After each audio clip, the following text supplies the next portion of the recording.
নমস্কার বন্ধুরা, আশা করি প্রত্যেকে ভালো রয়েছেন। আজকে ছোট্ট একটি রিলস বানাচ্ছি এই কারণে যে আপনাদের সঙ্গে শেয়ার করতে চাই। দেখুন, ব্রিডিং সিজন তো প্রায় চলে এসছে। এই সময় একটু কেয়ারফুলি আপনাদের পাখিদের ট্রিটমেন্ট করা উচিত বা দেখা উচিত। দেখুন, সফট ফুড তো আপনারা রেগুলার বেসিসে দেন, আমি জানি দেন, বা দানার মধ্যে বৈচিত্র্য রাখেন, আমি সবই জানি। তবু একটা কথা আপনাদের সঙ্গে শেয়ার না করে পারছি না। আমি দীর্ঘ 9 বছর ধরে পাখি করছি। 9 বছর ধরে পাখি করতে করতে এই বিষয়টা উপলব্ধি করেছি যে ক্যালসিয়াম ভিটামিন যদি না পাখিকে প্রপার দেওয়া হয় বা কোনো পাখি যদি প্রপার ক্যালসিয়াম ভিটামিন কোর্স না করানো হয়, তাহলে কিন্তু ব্রিডিংয়ের সময় সমস্যায় পড়তে হতে পারে। তাই সেই জন্য আপনাদেরকে আমি বলছি, আমি যে ধরে ব্যবহার করি, দেখুন ক্যালসিয়ামের জন্য ক্যালসিসল দিছি বা ক্যালসিসল দিছি, এর বিকল্প কিন্তু আমি পাইনি। আর ভিটামিনের ক্ষেত্রে জিঙ্কোভিট অথবা A to Z, এই দুটোর মধ্যে একটা আপনারা ইউজ করতে পারেন। তবে ক্যালসিয়ামের জন্য ক্যালসিসল ডিসি আমার মতে বেস্ট ক্যালসিয়াম।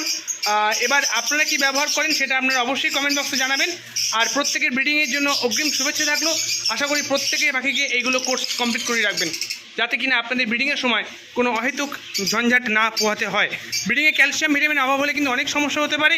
সেক্ষেত্রে ফার্টিলিটি ইস্যু, সেক্ষেত্রে এগ বাইন্ডিংয়ের কেস, বা অন্যথায় অনেক সমস্যা, পাখিদের নিজস্ব ফিজিক্যাল অ্যাক্টিভিটি প্রবলেম হতে পারে। তো আপনাদের কাছে অনুরোধ করছি, বা আপনারা সবাই এই কাজটা করুন, যাতে সঠিকভাবে পাখি ব্রিডিং আপনারা পেতে পারেন।